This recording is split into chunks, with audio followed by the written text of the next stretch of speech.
Hello everybody, I am back with Z Easy English. In the previous video, I made you practice by articulating a schwa sound, which was the shortest sound in English. Today, I will make you practice with another vowel sound. Alright, so let me give you the sound and you have to repeat after me.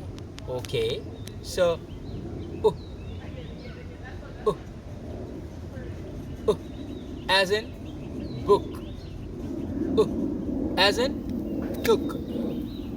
For third word, you have to articulate and you have to comment in the comment section by writing that word which starts with the sound uh, uh, as in look, look.